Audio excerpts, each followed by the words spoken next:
प्रश्न असा आहे साहेब, पातळी सोडून तुमच्यावर टीका केली जाते. तुम्ही ओबीसी समाजाला शांत राहण्याचं आवाहन करताय, पण हे थांबणार कसं आणि ओबीसी समाजाला कधीपर्यंत शांत ठेवणार आहे तुम्ही? रोज उठून जर ओबीसी नेत्यावर अंगावर येणार असेल जरांगे, मग करायचं काय समाजाने? याचं उत्तर जनता शोधेल. फक्त भाजपला फायदा होण्यासाठी नाव द्यायचंय. याचं उत्तर जनता शोधेल. पण प्रश्न असा आहे साहेब, पातळी सोडून टीका केली जाते आणि तुम्ही ओबीसी समाजाला शांत राहण्याचं आवाहन करताय. आमचाही परिवार आहे, रोज परिवाराला ते सहन करावं लागतं. बायकोला सहन करावं लागतं, आई तर नाही आहे, वडिलाला सहन करावं लागतं. आमचे 4 भाऊ आहेत, त्यांना सहन करावं लागतं. 2 मुलं, 1 मुलगी. माझी हायकोर्टमध्ये ऍडव्होकेट आहे, माझा मुलगा आहे, शेवटी माझी सुनबाई आहे. त्या सर्वांना सहन करावं लागतं. किती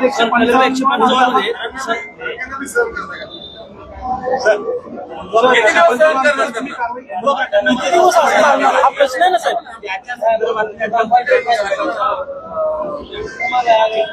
आयबीडे कंपनीचा जो मुदत दिली होती ती मुदत आता संपत चाललेली आहे. त्यांनी दंड भरायची केस कदाचित तुमच्या कोर्टात येणार आहे. माझ्या कोर्टात ती केस आली आहे.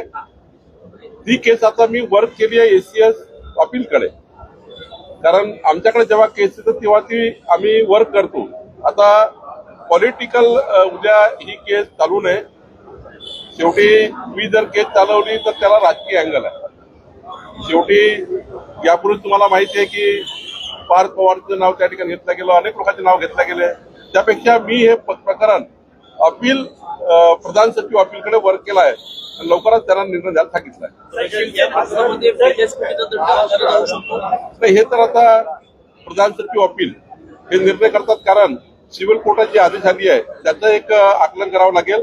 आणि या केसमध्ये एकदा आता जमीन सरकार जमा झाली, रजिस्ट्री रद्द झाली आहे, त्यामुळं रजिस्ट्री रद्द झाल्यानंतर त्याच्याकडनं घ्यायचे का तो मुद्दा आहे. त्यामुळे ते अपील महसूल आपले प्रधान सचिव अपील डिसाईड करतात. त्याच्या उर्वरित बी आणि सी कॅटेगरीतल्या अधिकाऱ्यांवर कारवाईचं काय आता आमच्याकडे पुन्हा एक 40 अधिकाऱ्यांची यादी आली आहे ज्यांना विभागाच्या बाहेर बदल्या करायच्या आहेत. या विभागात त्यांना ठेवता येणार नाही, त्यांना कायमस्वरूपी या विभागाच्या बाहेर राहावं लागणार. त्यांची यादी 40 लोकांची माझ्याकडे आली आहे, त्याच्यावर आम्ही कारवाई करतोय. नाशिकमध्ये जो म्हाडाचा घोटाळा झाला होता ईडब्ल्यूएसचा, त्याच्यामध्येही जवळपास 18 अधिकाऱ्यांची यादी आली आहे, त्याच्यावरही कारवाई आम्ही करतोय. सर, पुणे जिल्ह्यातील काही भागांमध्ये तहसील ऑफिसर त्यांचे प्रायव्हेट माणसं ठेवले आणि ते सगळे प्रस्ताव वगैरे देतात आणि मला याच्या तक्रारी आल्या आहेत. हवेली प्रांत आणि आपले इकडला खेळ आपले दुसरे प्रांत दोन्ही तक्रारी माझ्याकडे आल्या आहेत की यांचे काही एजंट बाहेर फिरतात आहे. ते एजंटच्या माध्यमातून काम होत आहे. मी आज संध्याकाळी 6 वाजता जे शेतकरी नेते नवलेजी यांच्यासोबत जे आंदोलन होणार आहे जेपी गावित वगैरे त्या बैठकीला आहे, त्या ठिकाणी हा प्रश्न मी विचारणार आहे. कोंढवा आणि मोठेगाव प्रकरणामध्ये विजय पाटील आणि मोठेगावकर यांच्या चेक करण्यासंदर्भात आदेश देण्यात आले होते. ही नोंदणी त्या संदर्भात काही झालेलं नाही. एकदा मी नोंदणी आता आयजीआर कडे आलोच आहे, तर त्यातले आदेश तपासणारा आयजीआरचा आढावा घेतला 1 तास मी, आणि मग पोलीस आयुक्त अमितेश कुमारजीशी बोलणार. त्यामध्ये त्यांनी काय सूचना दिली होती किंवा चौकशीमध्ये काय आलं होतं. निश्चितपणे मुंडवा प्रकरणामध्ये तर महत्वाचं काय होतं, मुंडवा प्रकरणात तर महत्वाचं काय होतं की जमीन वापस घेणे, सरकार जमीन वापस करणे. तातडीनं आम्ही आपल्या जमिनी वापस घेतल्या आहेत. 3000 कोटी रुपयाची जमीन आहे, ती वापस घेतलेली आहे. त्यामुळे पुढच्या कारवाया यानंतर पुढे मात्र राज्यामध्ये असा घोटाळा होऊ नये काळजी घेतली.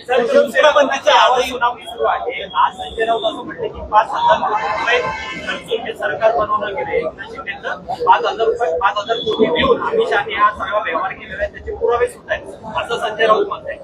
संजय राऊत साहेब आणि उद्धवजींना माझी विनंती आहे, अजूनही त्यांनी तपासून घेतलं पाहिजे की आपले आमदार का फुटले. ते जर याच भ्रमात असतील की 5,000 कोटी 4,000 कोटी, जर त्यांनी आपल्या आत्मपरीक्षण करून चुका दुरुस्तीला नाही तर अजून काय त्यांच्याकडे किती लोक जातील मला माहिती नाही. त्यांनी उलट हे आत्मपरीक्षण केलं पाहिजे, मला सोडून का गेले. याचं जर आत्मपरीक्षण नीट झालं तर मात्र मग लोक तुम्हाला सोडणार नाही. जर आमदार खासदारचा प्रतिक्रिया विचारला, त्यांना आधार नाही आहे, पक्ष म्हणून आधार नाही आहे, नेता म्हणून आधार नाही आहे, कुणाचा सपोर्ट मिळत नाही आहे, डेव्हलपमेंट होत नाही आहे, त्यांच्या मतदारसंघाचे प्रॉब्लेम तयार झाले आहेत. त्यामुळे शेवटी त्यांना निवडून यायचं आहे पुन्हा 5 वर्षांनी. त्यामुळे मला असं वाटतं की संजय राऊत आणि माननीय उद्धव ठाकरेजींनी एकदा तपासून या गोष्टी सोडल्या, अजून त्याच लाईनवर गाडी असेल तर मग मला वाटत नाही काय होईल. त्यांनी तपासलं पाहिजे, आत्मपरीक्षण केलं पाहिजे. राज्यामध्ये एसआयटी मोहीम आहे, त्याला घाईघाईने कुठंतरी आता राज्य सरकारकडून केलं जात आहे. अजून सुद्धा 11% लोकांचं नाव प्रॉपर आलेलं नाही. फक्त 4 दिवस शिल्लक राहिलेली आहेत. हे कसं होणार? आणि जाणून तुमच्याकडून सरकार सत्ताधारी पक्षाकडून अशा लोकांचे नावं वगळली जात आहेत, टाळली जात आहेत, किंवा त्यांना मतदानाचा अधिकारच ठेवायचा नाही असा आरोप विरोधकांकडून केला जातोय. नाही, चुकीचं आहे. त्यांना सर्व संधी आहे. विरोधकांचेही बूथ लेवल नाही, विरोधकाची बूथ लेवल अधिकारी ज्यांचे बूथ लेवल एजंट आहे, सर्व पक्षाला बूथ लेवल एजंट दिलेले आहेत. शेवटी सरकारचं एकट्याचं काम नाही आहे. सर्व पक्षाच्या बूथवरच्या त्यांच्या एजंटनी, काँग्रेस असो, बीजेपी असो, शिवसेना असो, त्यांनी सरकारसोबत काम करायचं आहे आणि एसआयआर पूर्ण करायचा आहे. यानंतर संधी जात नाहीये 17 तारखेनंतर. ही तर गृहभेटी आहे. मग जे लोकांचे नाव सुटले त्याला नोटीस जाणार आहे वेगळी. त्यामुळे तिसरी सुनावणी पुन्हा आहे. त्यामुळं एसआयआरला नाही, मला माहिती नाही मुदत वाढेल का. एसआयआर वेगळं त्या ठिकाणी मॉनिटर होत आहे, निवडणूक आयोग करत आहे. ते काही सरकारच्या कंट्रोलमध्ये नाही आहे. तिकडनं जसं डेट येत तसं आम्ही करतो, आमचे अधिकारी काम करतात. पण हे समजून जाऊ नये की 17 तारखे फक्त ग्रहभेटी आहे. नंतर मात्र तुम्हाला एकदा पुन्हा ज्या लोकांची नावं आली नाही, ग्रहभेटीमध्ये क्लिअर झाली नाही, त्यांना पुन्हा एकदा नोटीस जाणारच आहे. आदिवासी आश्रमशाळेत धक्कादायक आकडेवारी समोर आली. गेल्या 2 वर्षात 450 विद्यार्थ्यांचा आदिवासी आश्रमशाळेत मृत्यू झालाय, सर्पदंशन झालाय, अपघात झालाय, विविध कारणे. काल माननीय मुख्यमंत्र्यांनी कॅबिनेटमध्ये आदिवासी मंत्री आणि सर्व मंत्र्यांना निर्देश दिले की आदिवासी आश्रमशाळेमध्ये जो एसओपी आहे चालवायचा त्यानुसार चालल्या जात नाही, तिथल्या वसतिगृह चालल्या जात नाही. त्यामुळं सर्व पालकमंत्र्यांनी, सर्व आमदारांनी आदिवासी विभागाच्या अधिकाऱ्यांसोबत आपापल्या भागातल्या आश्रमशाळा आणि आपल्या वसतिगृह चेक करायचे आहे. ज्या ज्या अधिकाऱ्यांनी जो एसओपी नुसार प्रत्येक 3 महिन्यांनी जो आदिवासी आश्रमशाळा चेक करण्याचा एसओपी आहे तो फॉलो केला नाही. इंटेरियर मधल्या आश्रमशाळा कधीच चेक होत नाही आणि राजकीय लोकांच्या आश्रमशाळा यांना त्या ठिकाणी अधिकारी घाबरतात. म्हणून काल मुख्यमंत्र्यांनी स्पष्टपणे कडक निर्देश दिलेले आहे. आणि काल तर गडचिरोलीच्या प्रकरणामध्ये सर्व अधिकाऱ्यांना निलंबित करण्यापासून तिथे स्वतः आदिवासी मंत्री गेलेले आहेत, गुन्हे दाखल करण्यापर्यंत साऱ्या गोष्टी मुख्यमंत्र्यांनी केल्या आहेत. माननीय मुख्यमंत्री देवेंद्र फडणवीस यांनी काल कॅबिनेटमध्ये प्रचंड या ठिकाणी आदिवासी विभागाच्या या आश्रमशाळेबद्दलची या ठिकाणी यानंतर कोणताही मृत्यू होऊ नये, त्या ठिकाणी घटना होऊ नये याकरता फार प्रचंड दखल घेतलेली आहे आणि मंत्रिमंडळाने आणि सर्व लोकप्रतिनिधी दखल घेतलेली आहे. आरोप केलाय नाही, आम्ही सर्व फाईल क्लिअर केलेल्या आहे. जर एखादी असेल तर त्यांनी पोस्टिंग झालेलं आहे. आता आमचं कार्यालय आता बनत आहे, नवीन आकृती बनत आहे. त्याला आज बघा 1975 नंतर 50 वर्षानंतर आमचं सरकार आल्यावर, मी महसूल मंत्री झाल्यावर 50 वर्षानंतर महसुली अधिकाराचा आकृतीबंध क्लिअर केला. 50 वर्षानंतर. आणि आज त्यांची ते काही नवीन पदं निर्माण झाली आहेत, त्यांना बसण्याकडे जागा नाही, त्यामुळे नवीन इमारत होते आमची. आम्ही ते करूच. आता मॉडेल ऑफिस होत आहे. पण आता जे काही 22 लोक राहिले आहेत त्याच्याबद्दल योग्य निर्णय करेल. सर, संजय राऊतांनी आरोप केलाय की पंतप्रधान आणि अमित शहा मध्ये वाद आहेत, त्यांना उपपंतप्रधान व्हायचंय म्हणून या अमित शहाना आणि मोदी होऊ देत नाहीत. त्यातच मग हे शिवसेनेची सुनावणी हे सगळं सुरू झालेलं आहे. असं आहे, तुम्हाला काहीतरी रोज मटेरियल भेटलं पाहिजे, तुम्हाला लाईन मिळाली पाहिजे.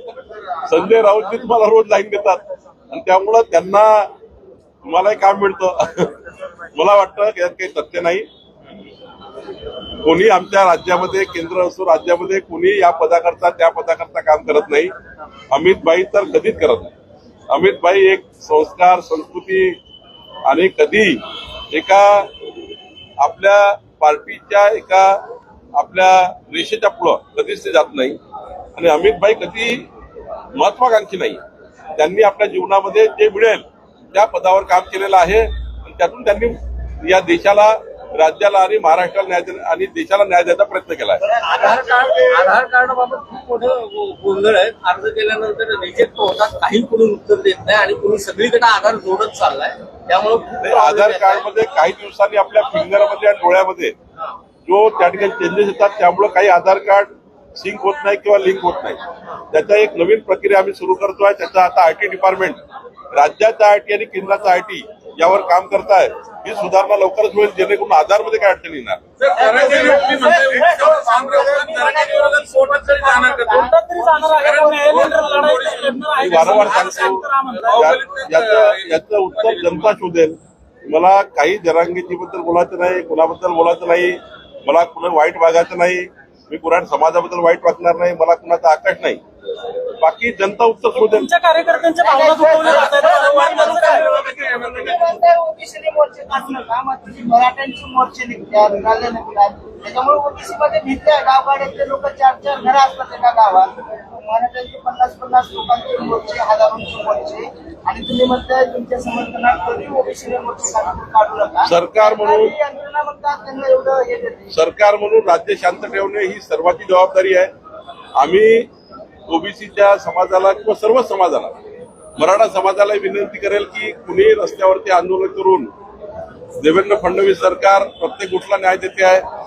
आज मराठा समाजाकरता ज्या ज्या गोष्टी काही सरकार म्हणून केल्या आहेत त्या करण्याचा प्रयत्न आम्ही करतोय. कुठेही आमचं सरकार अक्षर वागत नाही. आमचं सरकार हा विचार करते आहे की ओबीसीच्या ताटातलं मराठा नाही, मराठ्याच्या ताटातलं ओबीसी नाही, वेगवेगळ्या साऱ्या गोष्टी करतोय. कुणाही समाजावर अन्याय होईल असं काम करत नाहीये. त्यामुळं शेवटी आमचं सरकार हे देवेंद्र फडणवीसांचं सरकार हे मराठा समाजाला तेवढा न्याय देत आहे जेवढा ओबीसीला देत आहे. ओबीसीच्या हक्काचं काही जाणार नाही, मराठा समाजालाही काही त्या ठिकाणी कमी होणार नाही.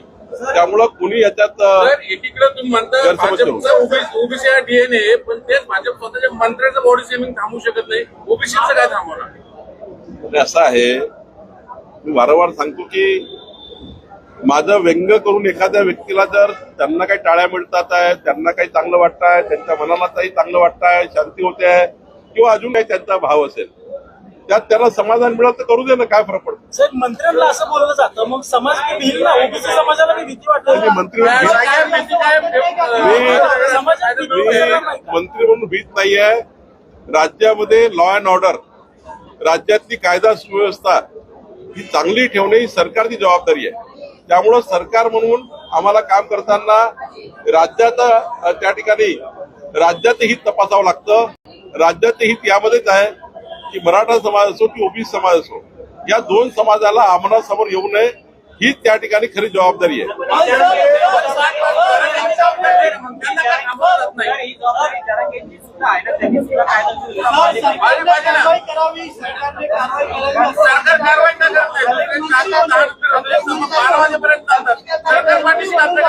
मी वारंवार सांगतो की याचं उत्तर जनता शोधेल. राज्यामध्ये जर आपण बघितलं तर बंगाल विस्कृती आहे असा प्रश्न, कारण इथं एवढ्या मोठ्या संख्येने पोलीस आहेत. तर दुसरीकडे नांदेडमध्ये पंजाबचे जे माजी मुख्यमंत्री आहेत सुखबीर सिंग बादल यांच्यावर चाकूने हल्ला झाला काही वेळापूर्वी. हे काय सुरक्षित आहेत का? मुख्यमंत्री राज्याचे आणि त्यांच्यावर असा हल्ला होतो नांदेडमध्ये झालाय. मी जरा या प्रकरणाचं पूर्ण चेक करतो, माहिती आहे करतो ना. महसुलाच्या अधिकाऱ्यांना झालेलं आहे. हा तहसीलदार डेप्टी कलेक्टर आता होते आहे, आज त्याची ऑर्डर निघेल आणि डेप्टी कलेक्टर अडिशनल हे आदेश होणार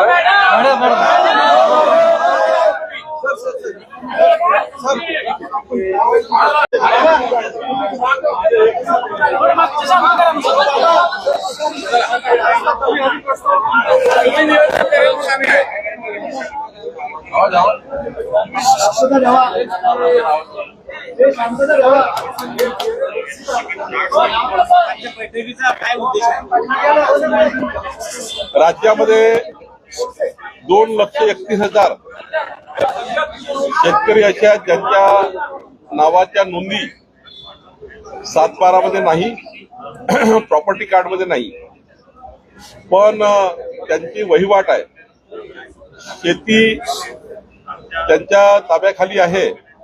मग अशा 2,31,000 शेतकऱ्यांची शेतजमीन त्यांच्या नावाने करणे याकरता एक आढावा बैठक ही ठेवलेली आहे. आमचे जमाबंदी आयुक्त यांनी पुढच्या 3 महिन्यामध्ये हे सर्व ज्यांच्याकडे शेती आहे पण नाव नाही सातबारावर, त्या सर्वांसाठी एक सॉफ्टवेअर तयार करून, एक योजना तयार करून 2,31,000 शेतकऱ्यांच्या नावे त्यांचं प्रॉपर्टी कार्ड सातबारा करून देण्याची योजना आहे. सोबतच राज्यामध्ये आदिवासी शेतकऱ्यांना जो वनपट्टा मिळाला आहे, पण 60,000च्या वर अशी शेतकरी आहेत जे आदिवासी आहेत पण त्यांच्या नावाने प्रॉपर्टी कार्ड नाही, केवळ कुठंतरी ग्राम वन हक्क समितीकडे नोंदी आहे. या सर्व शेतकऱ्यांना आता नवा जसा 7/12 आहे तसा 7ई आणि 12ई आता आदिवासी शेतकऱ्याकरता आम्ही लागू केलेला आहे. राज्यामधल्या सर्वच आदिवासी शेतकऱ्यांच्या वनपट्टे धारकांना 7ई आणि 12ई लागू करणार आहे. सोबतच आता भूसंपादन प्रक्रियामध्ये जर एका 7/12वर 4 नावं असतील 4 भावांचे किंवा वेगवेगळे नावं असतील, तेव्हा जमीन संपादन करताना एकत्रित मोबदला निघतो, त्यामध्ये वाद तयार होतात. आता आम्ही निर्णय घेतलेला आहे की जमीन संपादन करताना पोट हिस्सा जो आहे तो पोट हिस्सा आधी करायचा आणि मगच त्या ठिकाणी जमीन संपादन करायची, जेणेकरून मोबदला वाटप करताना वाद तयार होणार नाही. त्याचे शासन निर्णय मी आणलेला आहे. आजपासून ही अंमलबजावणी करण्याची योजना मी तयार केलेली आहे. त्यामुळे शेतकऱ्यांचे भूसंपादन झाल्यावर वाद होणार नाही आणि पोट हिस्साधारकांना सारखा मोबदला मिळेल, जेवढी वहिवाट आहे तेवढा मोबदला मिळेल, ही योजना मी तयार केलेली आहे. याकरता जमाबंदी आयुक्ताकडे बैठक आहे. सोबतच IGR कडे या राज्यामध्ये 60 मॉडेल मुद्रांक कार्यालय आम्ही उघडतो आहे. 20 तारखेला संध्याकाळी 6 वाजता पुण्यावरून आम्ही सुरुवात करतो आहे. हे मॉडेल ऑफिसेस जसं आपलं विजाचं ऑफिस आहे, जसं पासपोर्ट कार्यालय आहे, त्याप्रमाणे असणार आहे. विजा कंपनीला जे काम मिळालेलं आहे, यातनं एक सुसज्ज नोंदणी विभागाचे मुद्रांक कार्यालय ज्या ठिकाणी रजिस्ट्री होते ते 60 कार्यालय या राज्यामध्ये होऊ घातलेले आहेत. त्यातून एक आधुनिकीकरण या ठिकाणी होते आहे. सोबतच आम्ही आता राज्याचं मायक्रो झोनिंग करतो आहे.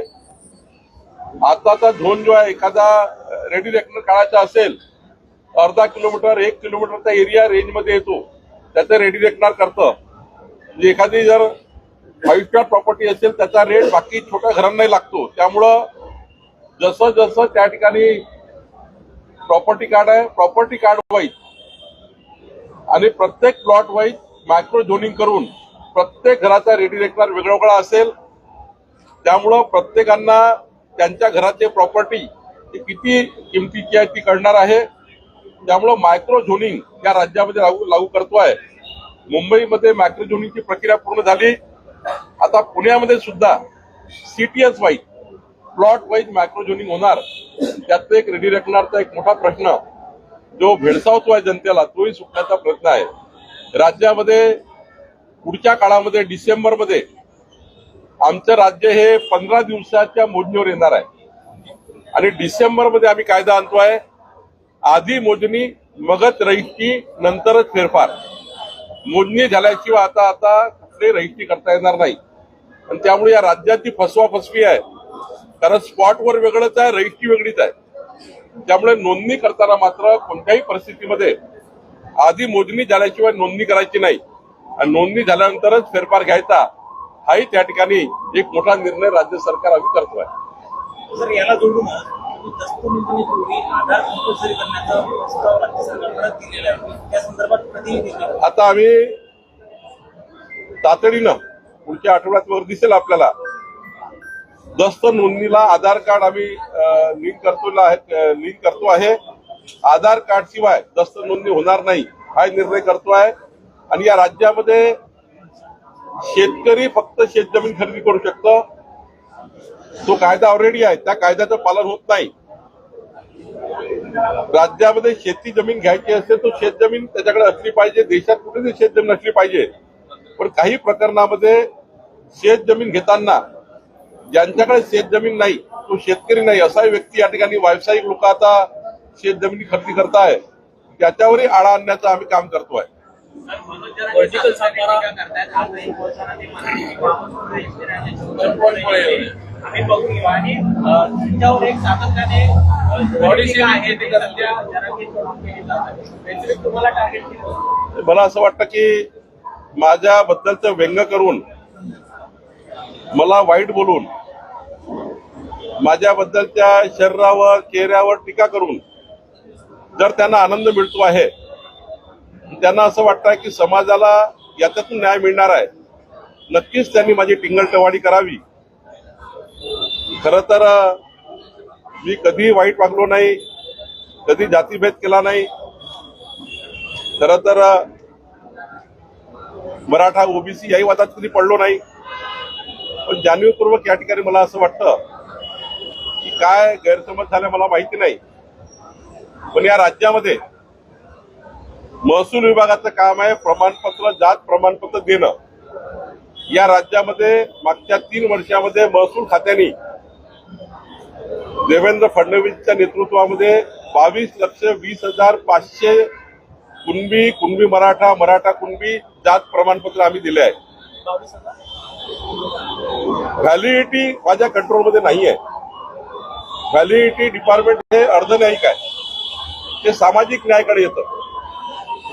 पण महसूल खात्याने इतकं काम केल्यावरही जर माझं व्यंग्य होत असेल तर याला काही मार्ग नाहीये.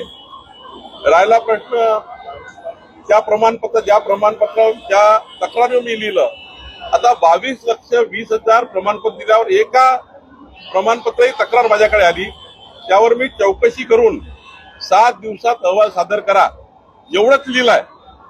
आणि ते लिहिल्यावरही काही प्रमाणपत्र रद्द झालं नाही, ते प्रमाणपत्र क्लिअर झालं आहे. म्हणजे महसूल खात्याने एकही प्रमाणपत्र रद्द केले नाही. आणि आताही जेवढे काही कुणबी मराठा, मराठा कुणबी प्रमाणपत्र आमच्याकडे जात प्रमाणपत्र येतात, आम्ही रोज देतोय.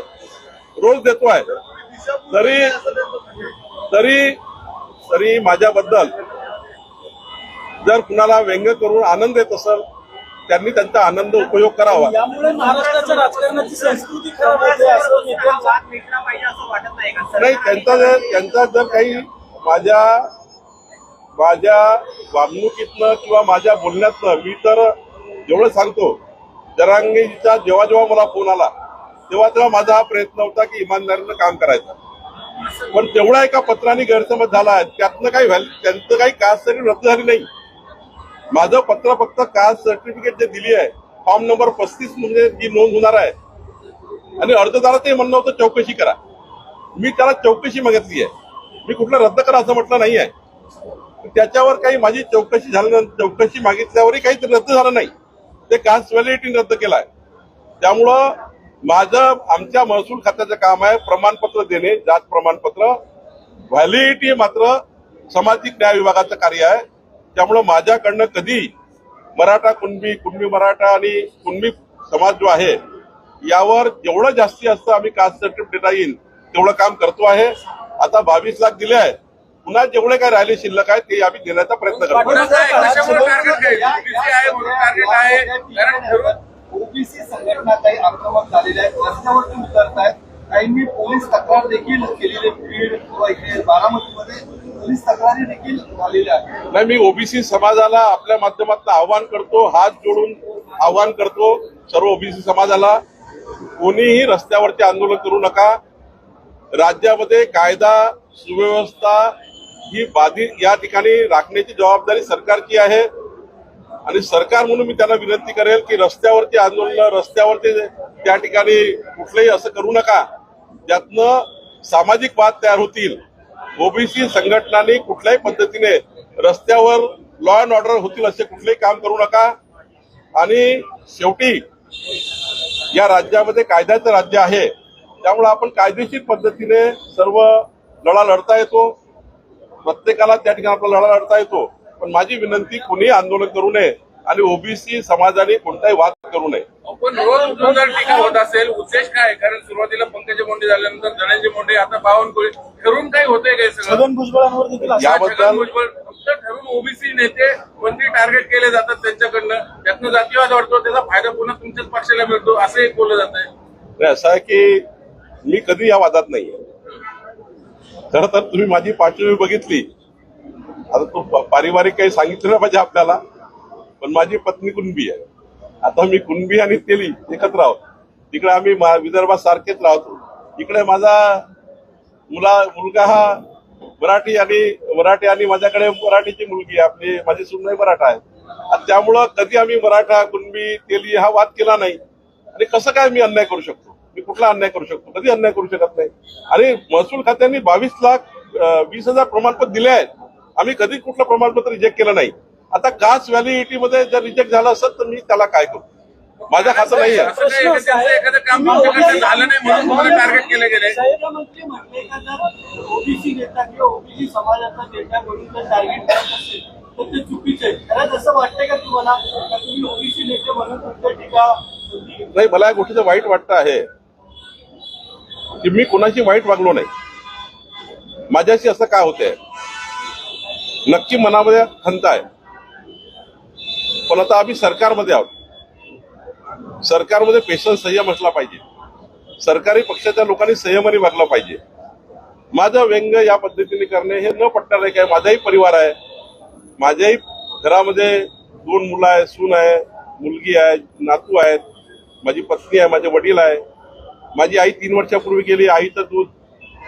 अशा वेळी मात्र ठीक आहे, कुणाला वाटतं चांगलं तर त्यांनी आताच या केलं. टायमिंगला तुम्हाला टार्गेट केलं जात आहे. कुठेतरी बावनकुळे हे महसूल मंत्री म्हणून चांगलं काम करतायत. मुख्यमंत्री पदाच्या रेसमध्ये सुद्धा तुमचं नाव घेतलं जातं. ही टायमिंग साधली जाते आणि जाणीवपूर्वक तुम्हाला टार्गेट केलं जाते असं बोललं जातं. काही षडयंत्र आहे का मी सरकार? आधीच सांगितलं की मी कुठल्याही मुख्यमंत्री पदाच्या शर्यतीत नाही. या राज्यामध्ये कर्तृत्ववान, निष्ठावान, इमानदार, कर्तव्यदक्ष, अष्टपैलू कर्तृत्वाचा धनी नेता देवेंद्र फडणवीस सारखे मुख्यमंत्री या राज्याला मिळालेले आहे. आपलं नशीब आहे, आमचं नशीब आहे. अशा वेळी कोणी मुख्यमंत्री शर्यतीत नाहीये. आम्ही कोणी मुख्यमंत्री शर्यतीत नाहीत आहोत. प्रश्न असा आहे हे तुम्हीच सांगताय.